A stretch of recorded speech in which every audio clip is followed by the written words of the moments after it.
Thank you. Thank you. Well, again, welcome everyone. Thank you for spending the afternoon with us today. We'll go to the next slide and go over our primary goals for today's meeting. So today we're going to go over key updates on We Prosper Together activities, which will be both regional and state updates. We're also going to walk through potential Leadership Council 2.0 restructure, which you did receive some information about that ahead of time if you had a chance to review.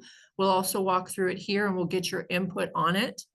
And then Gretchen is going to review our second round Catalyst RFP and timeline and expectations for you all with that and when we're planning to bring that second docket of projects forward for your approval, which will be in July. And next slide, please. So here is the more detailed agenda. We'll be approving the March meeting minutes as usual, state and regional updates. We'll talk about the Leadership Council restructure, the second round RFP and how that's going. We'll take any public comment and then we'll have any final remarks and closing. And I think Gretchen's going to move the March minutes with y'all next. Thanks, Renee.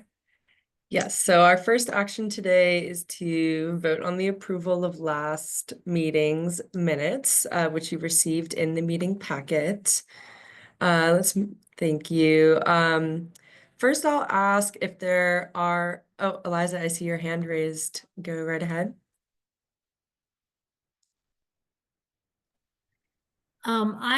In the minutes, it's noted that I asked why we had 6.5 million in funding and went down to 5. I don't recall asking that question. That could have been somebody else. I know that what I did ask is I said, when you do negotiate all the final amounts, when will you share with the Leadership Council what the dollar amounts are per funded partner? I believe I was the one that asked the question. Thank you. Thank you for that amendment. We'll be sure to reflect that and update the version that's posted on our website. So that you're one step ahead of me. I was going to ask if there are any additional revisions or amendments needed. I took note of that. We'll be sure to correct the speaker for your comment, Eliza and Kimberly. Are there any additional amendments to be made before moving into the approval? All right, wonderful.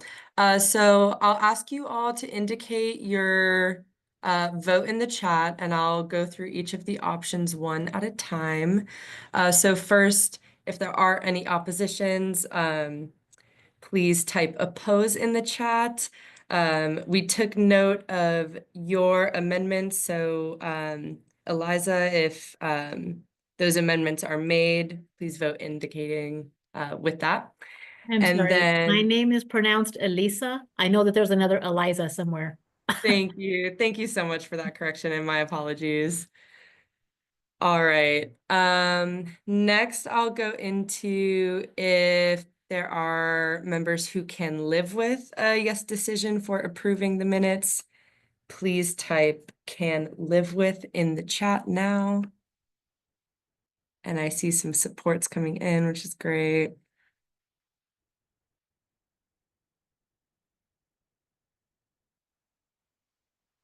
All right, it's looking like a lot. We're ready to move into the support. If there are any additional supporting votes, please indicate so.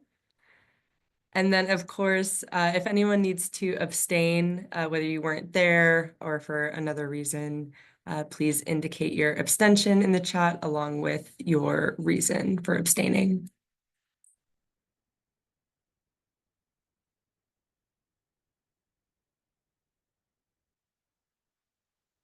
Right. Looks like that chat is slowing down, so I will, with that, consider the March meeting minutes approved and approved with amendments made, and we can move forward to our state and regional updates. Thank you, Chester. All right, let's move on to the next slide. I would like to start for our regional updates with introducing our newest team member, Sam Bayless, who just joined Valley Vision about just over a week ago. And Sam will be supporting our region's sector advancement efforts as part of We Prosper Together's work. So Sam, our new sector investment coordinator, I'll open the floor to you if you would like to introduce yourself to our leadership council. Sure. Thank you, Gretchen. Hi, everybody. As Gretchen said, my name is Sam Bayless. I've been with Valley Vision for a little over a week now. So certainly trying to get my arms around the We Prosper Together project, doing a lot of reading. If you have anything of interest that I might not have seen, please go ahead and send it over to me. But I came from the government affairs world, mostly in the transportation and energy sector, focused on hydrogen for the last 3 years. So really happy to be here and excited to get to work with you all. And we're excited for you to be a part of the team. Wonderful. All right. So continuing with our regional updates, we are in the process of finalizing metrics of success for We Prosper Together. And this is based off of your feedback from our last meeting, as well as any input that was submitted through the follow-up surveys that was shared via email. So we're really appreciative of those of you who engaged with that effort. And we will follow up with a finalized list of our success metrics later down the road. As many of you know, the second round Catalyst RFP is open and we'll be accepting applications through the end of the day on June 15th. Later on in this agenda, I'll walk us through the full timeline and more details about this RFP during today's meeting. And then finally, to support this next round of Catalyst, our region has been offering free grant writing support. And this is to build local grant writing capacity and empower organizations across the region to submit strong proposals. So on the next few slides, I'll share a little bit more detail about that grant writing support and how you all can engage with this workshop series. So let's move on to the next slide. Starting off, we had 2 virtual workshops and they were held on April 28th and 29th. They each covered the same content, which were providing practical guidance on how to best interpret application questions and understand what they're asking for, as well as offering tips for clearly and effectively communicating project ideas. So recordings of both sessions are available on our website. And like I said, the presentation material is the same. There are some slight nuances just based off of having different groups and different discussions and questions asked. But this virtual session is the first part of a series, which the second part is an in-person workshop that builds off of the foundation set in this virtual session.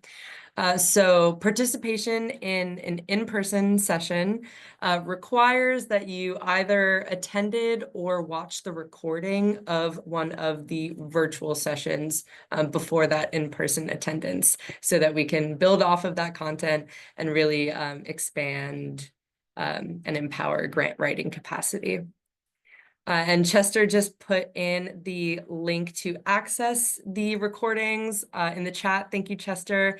And they can also be found if you visit the latest page on our website.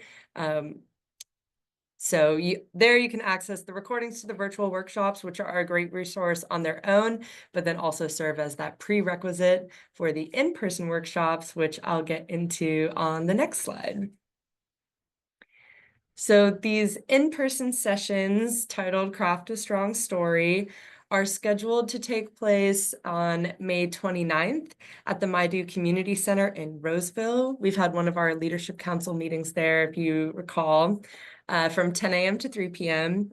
And then another will be held on June 2nd from the same time, 10 to 3, at Granzella's Inn in Williams. This is going to be a more hands-on workshopping session with storytelling exercises. So it's recommended that attendees come with strong drafts of their proposals already underway. And registration is required, so please indicate your interest in attending by either scanning this QR code, or I believe Chester will put a registration link. It's already there, fantastic. There's a registration link in the chat for registering for these in-person workshop sessions. Right, let's move on to the next slide. To move into our state updates, which are focused on the implementation fund, which the state has $120 million available for shovel-ready projects aligned with the California Economic Blueprint, which was informed by each of the 13 regional plans as part of the California Jobs First program. So the pre-application period for this fund closed in March, and we're happy to share that there were 14 projects submitted to implementation that included the capital region.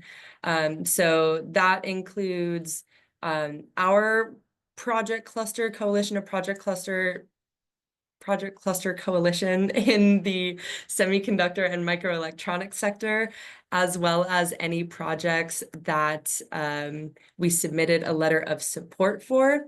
I'll note that the state asked that we provide letters of support to any projects that showed sector alignment to any of the sectors in our regional plan, and asked for no further vetting on our end.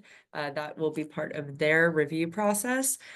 So that number 14 projects reflects all of those projects combined. The state did share that out of 45 or 46 pre-applications, 18 project clusters have been invited to move forward to the full application phase. And among them is the application that Valley Vision is serving as the lead for in that semiconductor and microelectronics sector. So this project cluster focuses on workforce development, research and innovation, infrastructure, and more. So we're really excited to be submitting that later on this month. And I see there was a question that came in the chat, but it looks like Renee addressed it. I'll just read it out loud for purposes of the recording. Organizations that were not funded in the first round of Catalyst have received feedback via email. And all feedback that went to first round Catalyst proposals that were unawarded includes, it indicates what were the lower scoring sections of their proposal, as well as a high level summary of comments that came in from evaluations. I'll note that the distribution of that feedback went directly to the email that was attached to the submission, and all submissions did receive it. It would have come from the submittable platform. So if an email didn't come through, or you didn't see an email come from submittable, I would recommend checking your spam folder to make sure that emails from submittable are greenlit. And if you're still having any trouble accessing it, feel free to reach out to us directly. All right, let's move on to the next slide, where I will pass it off to Renee to introduce that Leadership Council 2.0 restructure. And Renee, I'll let you take it from here. Thank you. First of all, I just want to say a huge thank you to all of you who have participated on the Leadership Council.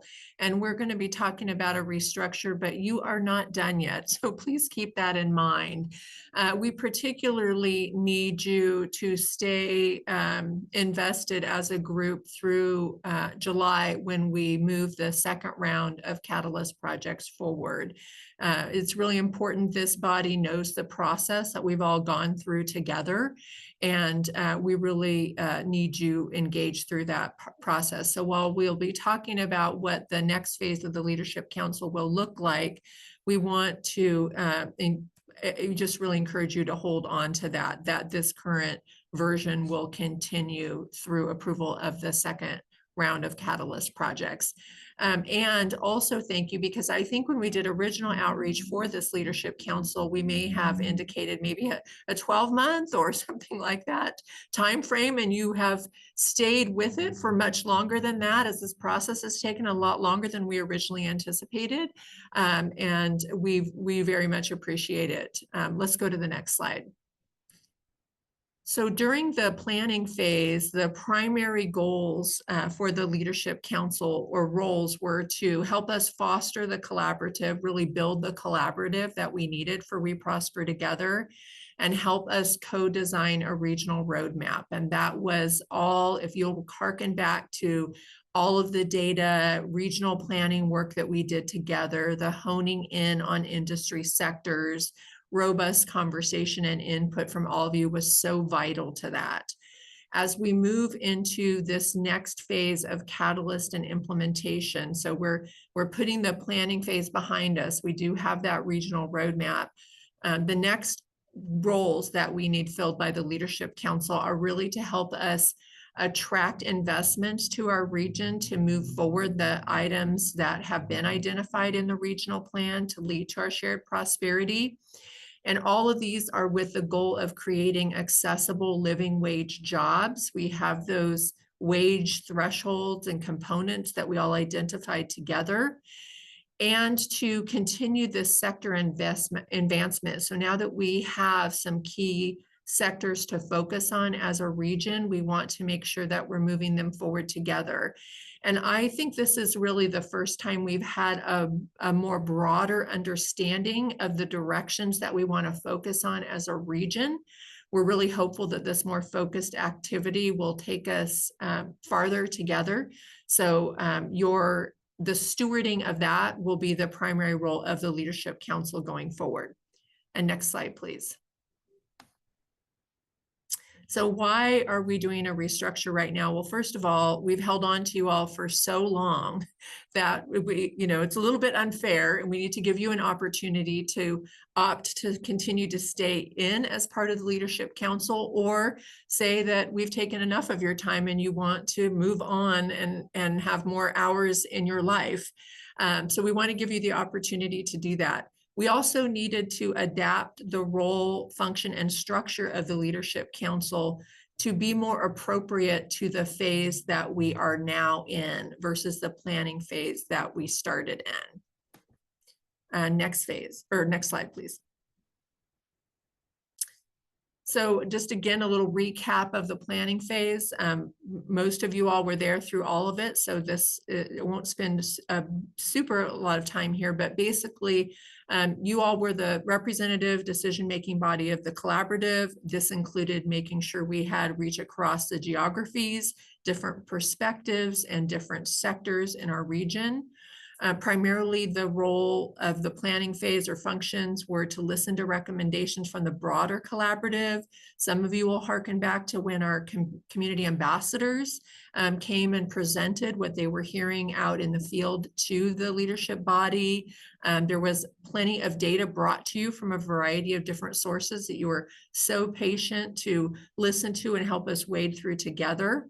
Another function was to help us engage effectively with the communities. Many of you provided referrals to organizations and individuals that we needed to talk to and helped us build that broader coalition. And also helping us apply We Prosper Together's core values. You helped us come up with those core values in the North Star and provide guidance on the regional strategic planning effort that we went through together. We had some ad hoc committees that were needed, and folks on this body did participate in that, and we're grateful. We originally started out as monthly meetings. More recently, we've moved to bi-monthly, but we have taken quite a bit of your time in monthly meetings, especially as we were moving through the planning process. And next slide. So in the implementation phase, what we're moving to is the representative leadership council will be more of an advisory body than a decision-making body. So the primary decisions have been made that really leaned into our regional plan. What are our primary sectors? What were our economic mobility strategies? Most recently, we were talking about metrics, criteria. So a lot of the decision-making has been made by this body already. We want to shift to more of an advisory body as we need to shepherd the strategies within the regional plan to fruition. And so the functions of this body would be to support the vision and inform the implementation phase of We Prosper Together. We still want the representation of this body to reflect the diverse geographies, perspectives, and sectors of the region. So certainly if you are interested, we would welcome your returning to continue to participate as a part of the Leadership Council. And next slide, please. So continuing with this, the core functions for the Leadership Council in the implementation phase. Some things are going to continue, such as listening to recommendations put forward by the broader collaborative. We will still keep communicating with the broader coalition that we've all built together, continuing to help us engage with the communities in our region as we further flesh out these sector strategies and who needs to be connected and be a part of that. And then helping us apply the core values and holding us accountable to the priorities that we identified in the regional plan. In addition to that, we need to work toward ensuring sustainability of what we've built together by identifying funding opportunities to advance these sector strategies and to continue these partnerships. So we all know the current state of the environment. There's reduced funding in some specific areas at the national level. The state is certainly in a reduction strategy as well with the recent May revise that was released.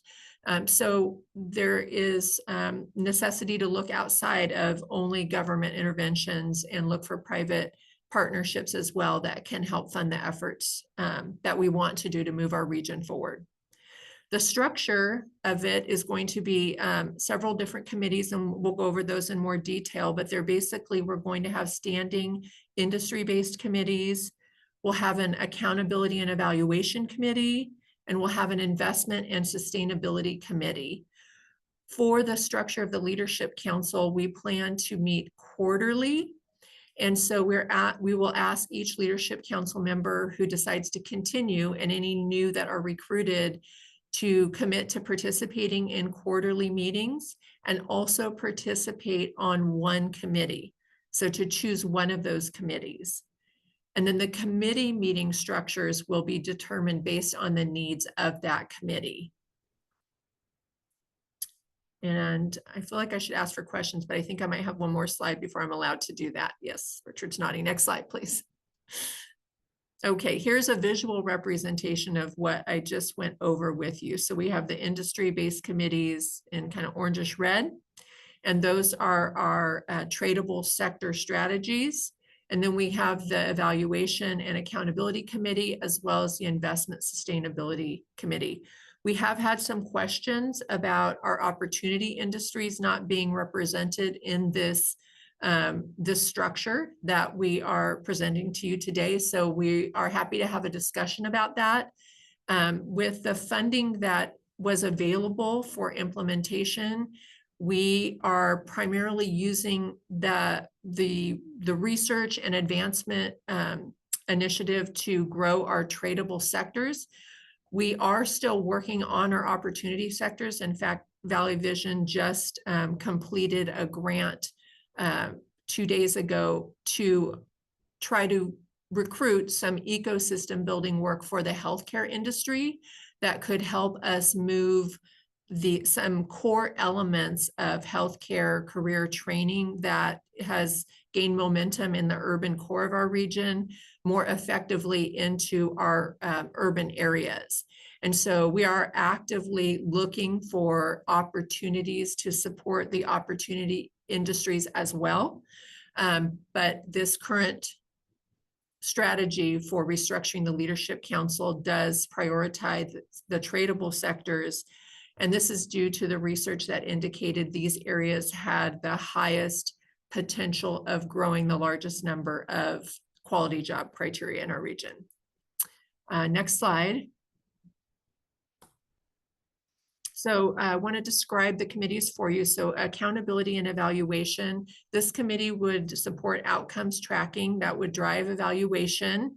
And this includes ongoing iteration and refinement. So as Gretchen said earlier, we are going to be bringing the metrics back to you. We had that discussion. We're distilling it down and trying to get to what can we actually measure? How are we going to measure those items that were of importance? And we will be bringing that back to you. And then as we move forward with We Prosper Together, there may be other items that we want to measure or different ways that we want to measure those. So we need the Accountability and Evaluation Committee to both hold us accountable to the things we said we would measure and help us make refinements as needed as we learn more. Next slide, please. The Investment Sustainability Committee, this is a committee that would help ensure sustained funding for the We Prosper Together activities over the next 8 years. So we've always kind of embarked on this as a 10-year process. We've spent about 2 years in planning and implementation. We think it will take about 10 years to really build this out to yielding the outcomes that we would like to see for our region, and that's going to take sustained funding. So this committee would work on strategies for increasing dollars spent on industry sector growth, a fundraising plan to maintain the internal operations and structure, so maintaining the governance structure and the committees that we think are valuable, and identifying specific equity-based programs to support industry sector growth so that we are getting to that 40% benefit as a minimum for traditionally underinvested communities. This committee would also seek input from economic development directors and financial institution representatives. Next slide, please. And then there will be the sector-based or industry-based committees. So these are the 4 tradable sectors that are indicated in our regional plan: business services, working lands, precision manufacturing, and then research and innovation is in our regional plan. We're honing more specifically into biotechnology, but can look at that more broadly as well. And so these committees would serve as an advisory capacity. We would like to get industry involved in these committees, as well as education and training partners, economic development, and folks that are really doing the work of moving these forward and can help us work collectively to that end. So Leadership Council members who have industry-specific expertise in these areas are encouraged to continue on the Leadership Council and also join an industry-based committee so that their expertise can help us really shape those sectors. And next slide, please. This is another graphic representation about kind of how all the different pieces will work together. So we have the committees that report up into the full Leadership Council. We have sector investment coordination activities, which Sam is a part of, and we have some other specific expert contracts that we're entering into to get some additional expertise in those areas. So they would contribute to those industry-based committees. And then we have our community ambassadors continuing, as well as our project leads for our Catalyst projects. So as activities are relevant to those specific bodies, they would interact in the industry sector committees. And across all of this, we are keeping in mind, we would like to have geographic representation, if at all possible, in these committees. And have equity at the forefront, especially maintaining the minimum of 40% benefit to underinvested communities in all that we do. and then sustainability. So doing no harm environmentally and ideally benefiting our environment by the projects that we are supporting. Next slide, please. This is a note just that we're aligning with existing regional bodies. I think you've heard before from the K16 Collaborative. We did have one joint funded project through the first round Catalyst. We were really excited to do that in connection with K16, and we are continuing to have ongoing conversations about how to bring our work more closely together.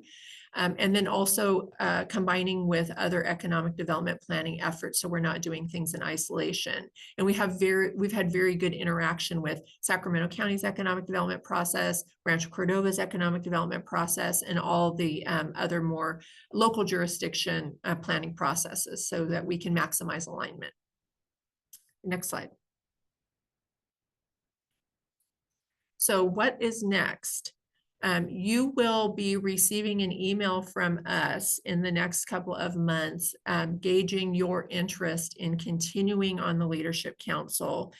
And if so, in what areas? We will also be asking you if you have other recommendations of who would be appropriate or a good person to join the Leadership Council. We'll be asking which committees you'd like to participate in. And then just a reminder, this new framework follows the award and approval of the Catalyst RFP Round 2 project. So none of you are off the hook until after the July meeting, which we desperately want you to have on your calendars, and we will pound that into you before you're done with us today. And we also want to celebrate you because you have made a significant investment of time and expertise, and we're extremely grateful for that. So I think I'm allowed to open up for questions at this point, which I really want to get your input and thoughts.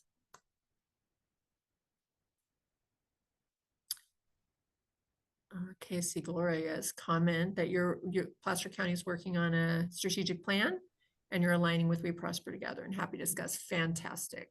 Renee, this is Gloria. I do have a question. Great. You mentioned about the industry sector committees, and then there's also the investment one.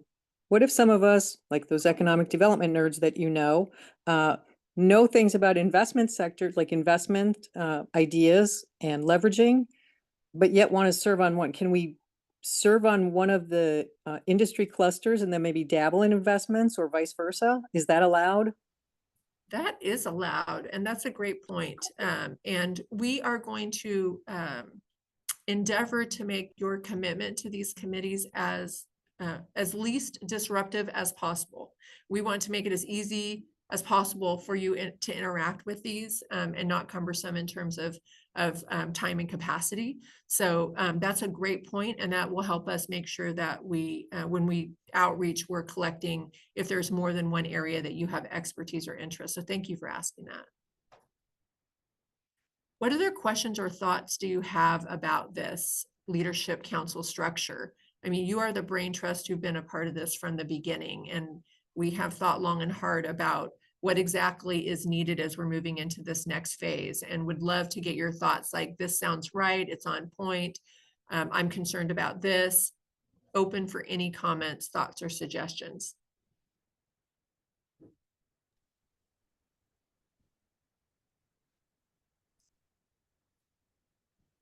Malachi. Hi, Renee, and everybody. Just a question about the Accountability and Evaluation Committee. Since the Leadership Council would be restructured from decision-making to advisory, you know, how would you, or how do you anticipate going about the advisory and not the advisory, but the Accountability and Evaluation Committee? Oh yeah, my brain is working now. Yeah, so yeah, how would you anticipate the Accountability and Evaluation Committee work to kind of carry weight in an advisory role? That's a really good point, and I had sort of wondered before having this meeting today if advisory was exactly the right word to be using. I think in terms of advisory, what we're saying is we're not bringing decisions that will require a quorum and a vote, such as approval of a slate of projects or things like that. But we do want you to guide and provide information and expertise. So the thought is still that we would be taking direction from the members in those committees that are in charge of guiding that effort, that they would be the decision-making body for those components. So perhaps advisory isn't exactly the right word, and we might need to think about that a little bit. I think what we're talking about is we're not going to be having these, votes on a regional plan or votes on project approvals in that capacity. Got it. Thanks. Thank you. Tex?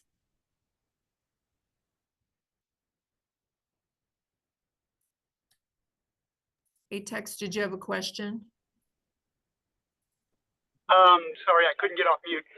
Yeah, my question is that since we're going on to the next phase, or maybe it's even the third phase, shouldn't we be concerned with more advocacy and legislative pursuits, or is that going to come at a later phase? That's a really good point. And I think we are interested in that. I don't want to speak for you, are you suggesting like a separate committee for that, or that work could arise out of the industry sector-based committees as we see roadblocks to advancing things? Or how would you see that functioning, Tex? Not to put you on the spot.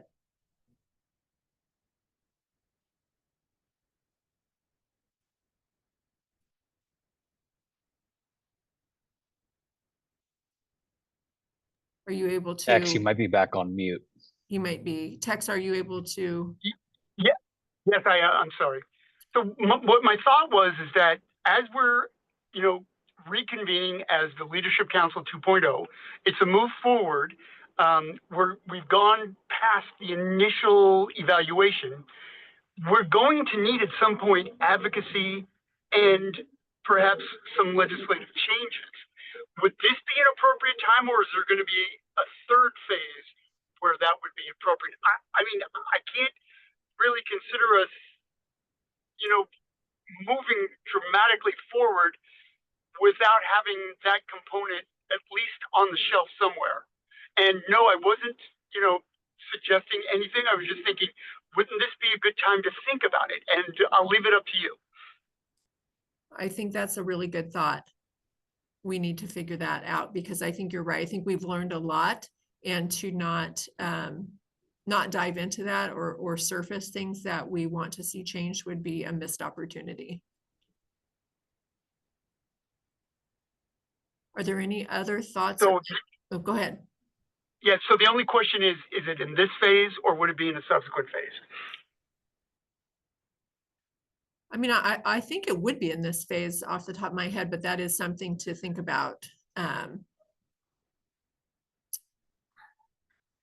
I know our team will consider that, but any other thoughts or input on what Tex shared, or just overall about the Leadership Council restructure? Is it resonating with you? Or do you have any concerns about it? Would it be possible for us to receive an email with, oh, I'm sorry. Yeah. Would it be possible for us to receive an email with full details of what this restructure will look like? And, I know we received the one page, but with just full details so that we can fully understand it. And it was just a few days ago that we had it, but just so that we'd have a little bit more time to fully understand it. And then we can send emails with further questions.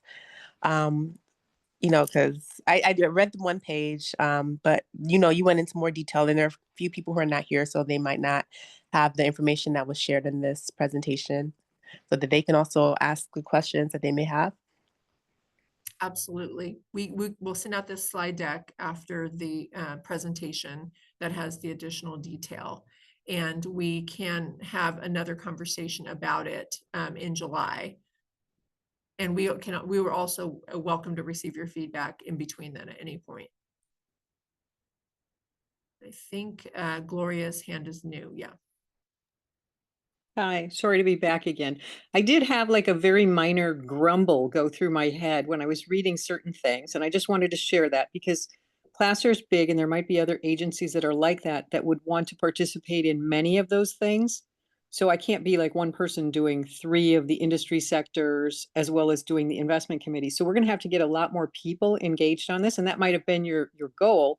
But it's just, I think people have to think beyond the leadership committee now too, is like, who else can we all rope in to help us with some of these efforts? So it was a little grumble / learning moment.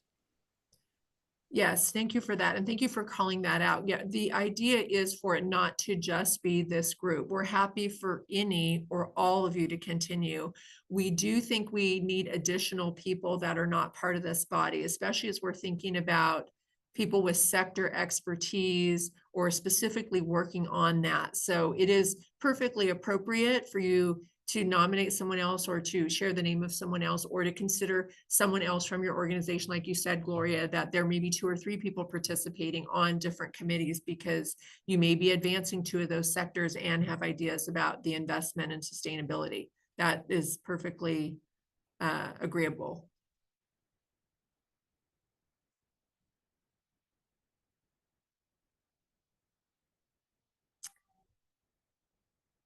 All right. If other thoughts or questions come up, I'm just going to hand it back to Gretchen now to move through another part of the agenda, but you can certainly, while we're still here together, if something comes up, put it in the chat or raise your hand and we can revisit that. And we will send out the slides so you can have more in-depth details to mull over. Thank you, Renee. Let's move on to the next item on our agenda, which is to go through more detail on the second round RFP, which was released on April 18th. And as I mentioned earlier, will remain open until the end of the day, 11:59 on June 15th. So let's move on to the next slide. Yep, just recounting what I just said, that timeline, application period between April 18th and June 15th. And in this round of funding, there is $4 million available for those pre-development project activities in our region.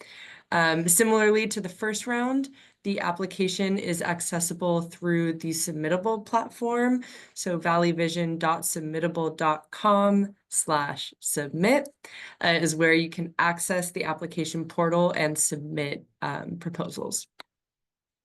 Let's move to the next slide. I want to take a moment here to highlight some key adjustments that were made to this round of the RFP itself from the first round. And this is based off of your feedback as well as input we received from community members and proposers. And while the funding purpose and the content is the same, we mostly refined the language, strengthening our phrasing to more clearly define our eligibility requirements, as well as strongly encourage collaboration and community engagement as part of project planning.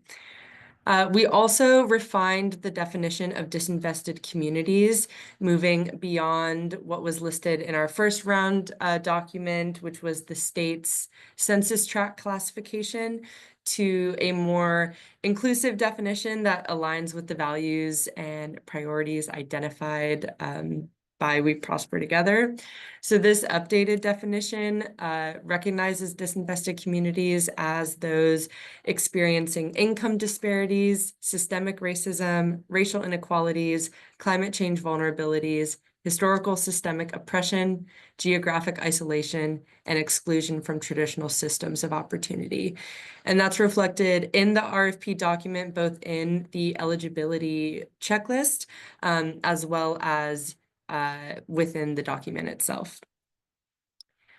Additionally, to improve the clarity and readability of the RFP, there you'll find new headings, which are understanding pre-development and what catalyst funding can cover, hopefully to make the information easier to navigate and more clearly defined. We've also added a short project description prompt, which does not have a scoring weight, but this is to collect concise summaries of projects, and those can be later on used in any public-facing materials or information sharing about projects in the region. Lastly, I'll call out that this application now has the point values and word counts for each section listed directly on the RFP PDF, in addition to being shown in the application portal. So we're hoping that that can help with planning and drafting ahead of inputting information into Submittable. So thank you all for the feedback that we received on the process of going through the first round application. We hope that these adjustments reflect what was shared with us, and we're also really happy to be putting out an application that is easier to navigate, easier to understand, and hopefully easier to develop strong responses to. Next slide, please. In addition to that, I'd like to highlight these resources that are available on our website. All of these can be found on the latest page that I mentioned earlier, which if you go to our website is under the Engage option on our website menu. So calling out that we held a proposers conference on April 23rd. And this webinar provides a really detailed overview of what's in the RFP, going over the eligibility requirements, as well as the actual components of what will be submitted in the application. So that's a really great resource, as well as a live question and answer document. And this link is a public viewing link of a document that we can update in real time. So as we receive new questions, that will get updated and reflected in that document. So we recommend referring back to it if you ever have a question. And if you submit a question to us, we'll be sure to update it and reflect it in that document as well. The virtual grant writing workshops that I went over earlier, those recordings are also accessible on this page and is a great resource for just general grant writing tips, but it does specifically look at the Catalyst RFP and how best to respond to it. So really recommend exploring any of these. Let's go to the next slide. So here I'm calling out the timeline for round 2, with the application period going until June 15th. We have a review period right now scheduled to take place from June 20th to July 3rd, with, I think that meant to say, I don't know if that's, yeah, July 3rd, I think, is when the deliberations begin to take place. So that explains that gap there. And then after deliberation and portfolio development, that recommended portfolio will go forward to the Leadership Council at our next meeting, which is July 24th. So as Renee called out, really hopeful to have your engagement there. It will be an in-person meeting and also a celebration of our progress to date. And it'll be really marked with this milestone approval of distributing the rest of the Catalyst Fund awards. And then projects awarded in this round are anticipated to start at the beginning of August. And all projects must be completed by September 30th of 2026. Next slide, please. For the evaluation of the round 2 proposals, we would like to invite any of you to indicate if you are interested in participating in the scoring process for this round of proposals. We really want to build a inclusive scoring process and would really value from having diverse perspectives, being community representation, geographic representation on the scoring teams. So we ask if you are interested in reviewing the second round of proposals, please email Chester. You can find his email there on the slide, and we'll be sure to put it in the chat as well by next Friday, May 30th, so that we can be sure to include you on all scheduling and orientation for the evaluation process.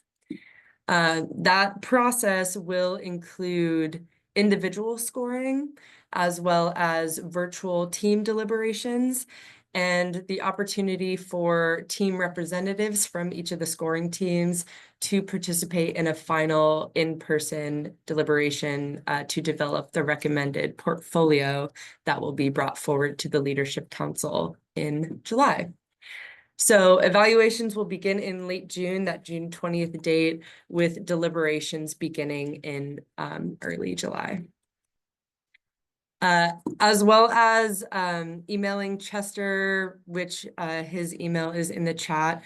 We'll also send out an interest form as part of a follow-up to this email, so you should be expecting that in your inbox.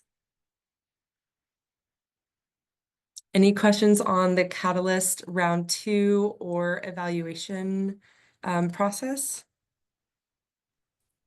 I do just want to insert if the time spent on this is eligible for stipends. And so if participation on a scoring team, if there's a financial hindrance to participating on a scoring team, that is something that we can help navigate through We Prosper Together funds.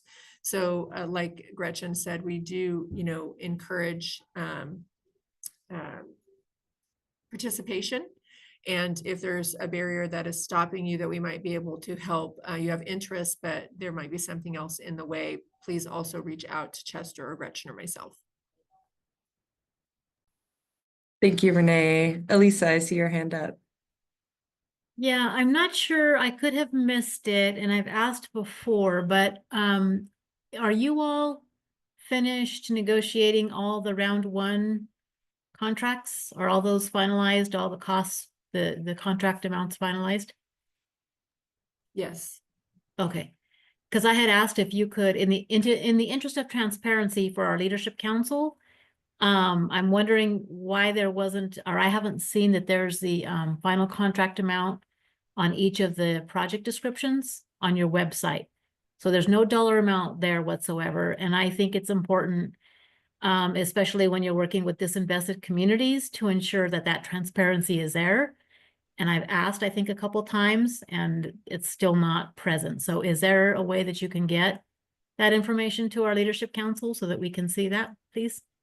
Yes. Do you want it just shared with the Leadership Council, Elisa, or are you recommending we put it on the website so that it's available for everyone? I think for both, I think everything. I think if you put it on the website and share it with the Leadership Council, I think that goes a long way toward ensuring that people see this as a transparent process.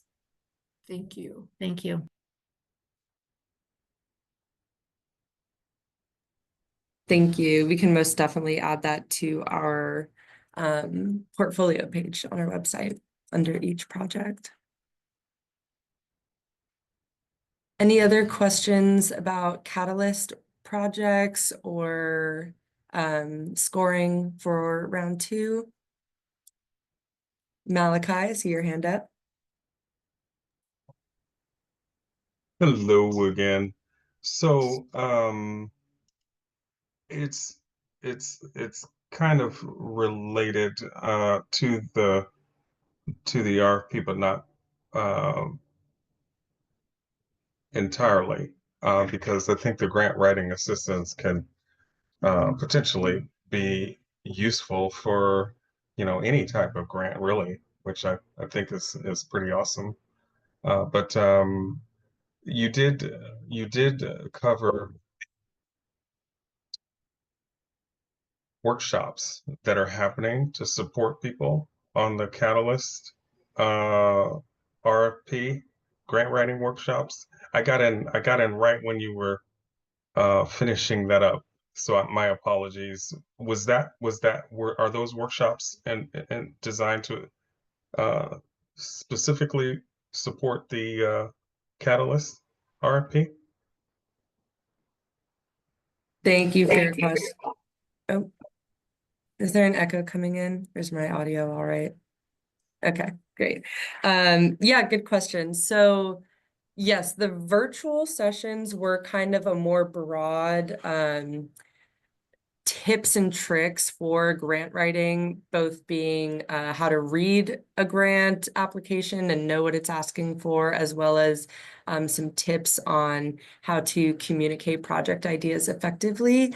And these in-person sessions are going to be a little bit more of a hands-on workshopping opportunity for people to bring forward their drafts for the Catalyst proposal where they are, and have some kind of peer review and some storytelling exercise. So it will be a little bit more honed into the Catalyst opportunity.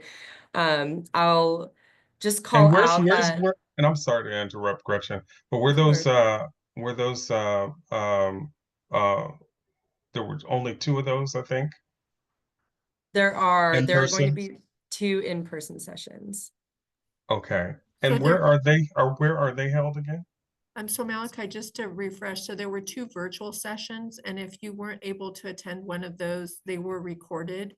And it is a precursor to the in-person session. So the in-person. I understand. I'm just Okay, got wondering that. where the in-person sessions located at. So the first one, which is May 29th, that is going to be in Roseville at the Maidu Community Center. And then the second one, which I believe is June 2nd, is going to be in Calusa at, I'm forgetting the name of the Granzella's Inn is the name of the venue for the Calusa workshop. Okay, And so go ahead. Go ahead. well, I just want to point out that you know, us as Valley Vision staff, we are not going to be attending these workshops, so we're not going to be looking at these proposals ahead of time. We have an external we have someone externally contracted to be hosting these workshops. And from those who have attended the virtual sessions, we've received really strong feedback about how helpful they've been, which has been really rewarding to hear. But I will also call out attending these sessions does not, you know, guarantee any proposal funding or that they have more of an advantage other than being equipped with strong writing skills, and not attending these sessions is not, you know, that's not required as you know, part of the application process. So just want to call that out. These in-person sessions are limited in capacity. So if folks are interested or they are interested in sharing out this resource, we do ask that they register ahead of time. We can put that registration link in the chat again. It'll also be going out in our follow-up email. But we do ask so that we can prepare for head count and make sure that we have food and catering available for those who are there. Okay. I again, I appreciate those points, and I appreciate the fact that these have, been made available. In-person opportunities are, extremely helpful from a culturally and linguistically appropriate service delivery standpoint.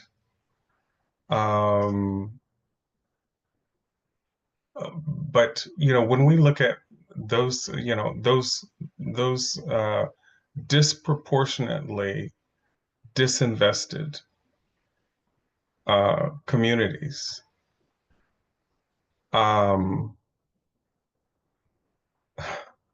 Calusa and Roseville, doesn't hit it, and so I'm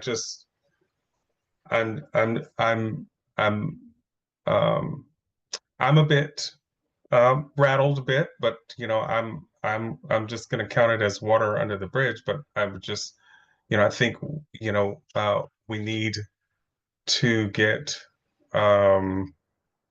a bit, more intentional about, hitting those communities, with outreach, particularly since, we're talking about community ambassadors. I know there's been, a lot of work going into kind of setting up the community ambassadors piece. But I just, I think we have, some disconnects in terms of, reaching those communities that are disproportionately disinvested as we, as we prioritized in our equity framework. There's a disconnect when it comes to, where in-person opportunities, have been, and there's also a disconnect in terms of how the word has gone out, through the newsletter. I don't, with the current round, there was only a newsletter announcement. I think as Leadership Council folks, we, didn't even get a direct email about the opening of round two. And so unless you, you go into your spam maybe and read the newsletter, you probably, wouldn't see it. So I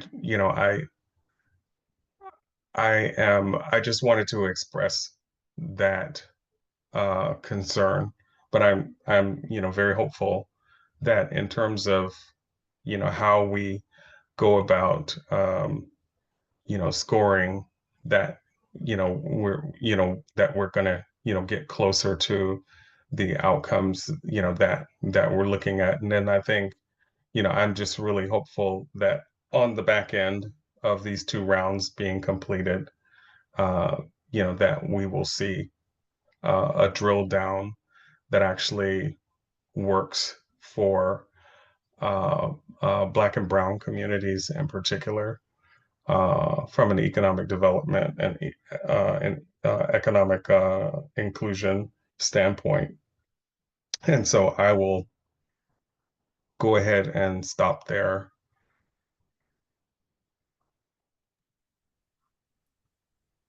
Thank you for your input, Malachi. I don't know, Gretchen, if you have more to add here. I know that our original intention was to have one in Sacramento and one in Colusa. And I know some of the site selection part maybe was where it got difficult. I don't know if Gretchen or Chester can speak to that. I do thank you for your input. And if you have, I think you're also speaking about the way in which we outreach about the opportunity, the languaging and things like that. So if you have specific recommendations on things we could do quickly to get the word out in different ways, more appropriate ways, we'd be happy to do that. I think we'll have to. Well, we did, I think at previous Leadership Council meetings, advise on how to, shape community ambassadorships.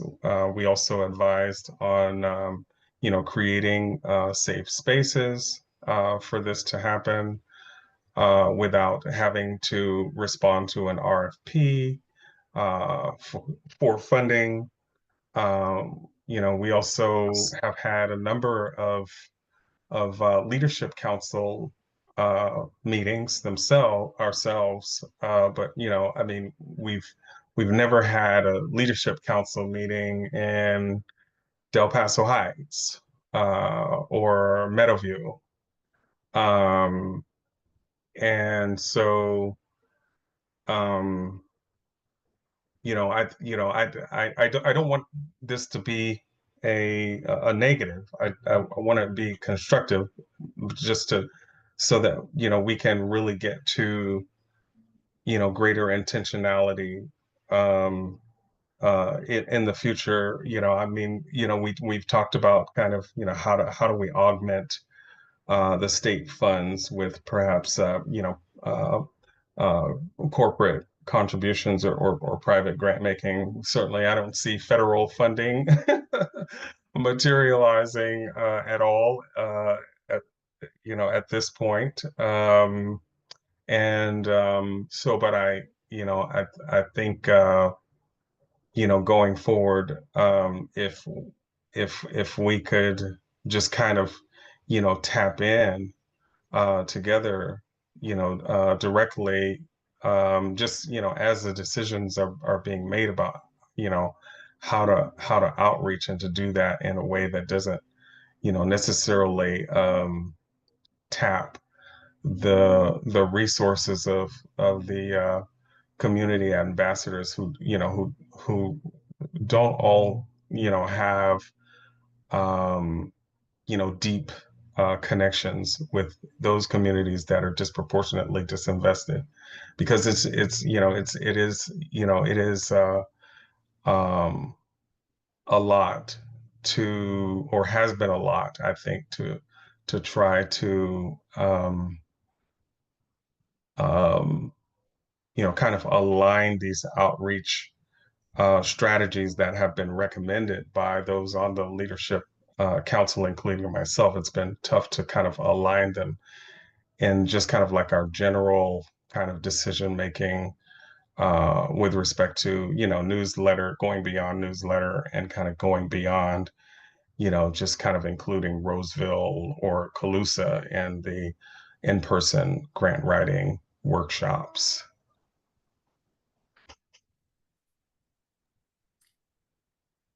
Well, thank you for That's- that input again. Yeah, I appreciate it. I noted Dr. Ohabu's suggestion to have a workshop in Sacramento, so I think our team needs to revisit. That was our original intention. I'm not hearing the specifics now, but I think it had to, I'm not really sure. I don't know if Gretchen or Chester can speak to how we ended up in Roseville, but I think perhaps we need to look at that and see if that can be moved into Sacramento or what we can do. And then Colusa was intentional because we did not end up funding any projects in Colusa. And, we needed to have one in the rural areas, and there was need in a different way to support rural communities with their capacity. So, okay, thank you for that. Gretchen, Chester, anything about the locations that you want to contribute here on the backside of how we ended up in Roseville? Otherwise, we can move to the next slide. Yeah. Thank you, Renee. And also thank you, Malachi, for your comments. I think touching first on the outreach, I think there is a lot of opportunity for us to expand how we communicate about the RFP launch in ways that are, relevant to the different communities within our region, and not just through our newsletter going directly to spam folders or to those who are already engaged in the process. So we'll continue to explore how we can be more thorough in our outreach and promote the opportunity out there. I will say, and I apologize for not highlighting this in the presentation, but our community ambassadors have been at work communicating with their communities about this opportunity. And we just last week, I believe, received their engagement reports and are very pleased with the efforts and that they've been going through. There have been roundtable conversations, people going out there and speaking with people directly, sharing about this opportunity. But nonetheless, everything you said is very valuable, and I appreciate you voicing your concerns here. As for the locations for the in-person events, we can explore since the Roseville one we have a little bit more of a time buffer there. We can explore maybe moving that into Sacramento, so it's a little more in our urban core. So we'll look into that, and of course, let you all know if we are able to find a venue change. And then Chester and I will be at work on that. And yes, as Renee said, Colusa was an intentional site selection for our other in-person session because of the lack of projects that were specified to be that specified Calusa as a service area in the first round. So we wanted to really make sure that there was opportunity for projects to get funded and submit strong applications from that area. This is our first time hosting a sort of grant support series like this. And so we really appreciate your feedback, as well as the strong feedback we've gotten from just how valuable it is to have this opportunity, as well as all the ways that we can strengthen and maybe continue to meet the needs that we're hearing voiced throughout the region. So really appreciate your comments there. Just And one. just really quickly, Gretchen Just one- and just Renee, for- if Okay, if just for one well, second. let me just say this really quick. There, please feel free to reach out to me, as some of these decisions are being made. I just wanted to say that because, I thought that's why I was serving as a leadership council member, is, so that, we'd be able to help drill down on these things. Thank you for that. Lindsay, I've seen you go off mute a couple of times, but we're not hearing you. Do you want to? Yeah, I was waiting for a little break, but I really appreciate Malachi's input and agree that there's always more to do. But I just want to say from a rural perspective and from the other counties in the region, it's gotten a lot of great feedback about putting some more investment in places like Calusa, where there's very little infrastructure to support the people. And the interest in, especially in this type of effort. So I just wanted to say that we've gotten great feedback about being more intentional and providing more resources and investment in the more rural counties of the region. Thank you. And we are getting good feedback on, at least it's the virtual workshop so far. So we've been pleased with that. Again, we were glad to find a resource that could bring forward. So we'll be following up afterwards to see how the in-person workshops went for folks also. So thank you for helping us work through this, even though it's not perfect. We'll definitely work on the Sacramento piece. I think there's one more slide we want to go through. Is that correct, Gretchen? Well, the last item on our agenda is public comments, though it appears we don't have any members of the public attending today's meeting. So actually, we can just pull up our next steps, which is coming up here. We can go on to the next slide, which is our in-person Leadership Council meeting. So we would really love to have all of you there in person. This will be a celebration of all of your input and contributions to this initiative, which has really been, shaping the initiative as a whole, as well as having key action items such as the Leadership Council 2.0 model and the Round 2 Catalyst Project portfolio. So we're hoping that this will be a fun and exciting gathering where we can all get together and celebrate what we've achieved, as well as really mark these milestone moments. And yeah, so we'll follow up with venue details as they're determined, but the meeting is scheduled to be on July 24th on Thursday from noon to 5. Malachi, I see your hand up. Go ahead and Yeah, just really quickly, Gretchen. One, I didn't want to suggest that I don't support intentional outreach and activities like Calusa. Big ups. I believe it was Tanita who pointed out the need for these services. I fully support our rural disinvested communities, and I just want to make that absolutely loud and clear. Second thing is the other thing is on July 24th, where do we plan to have this in-person Leadership Council meeting? we are. Yeah, we don't have that determined yet. What I'd like to ask then is if we would consider having that in, I know the closest that we've gotten was I think maybe Natomas, but I'd like us to consider, having that at either, Valley Vision offices in Oak Park or Meadowview or Del Paso Heights. Thank you for that suggestion. I think we're a little bit small here in Oak Park. We'd love to have it here, but we're a little. Or just somewhere close and, Yeah. to those areas.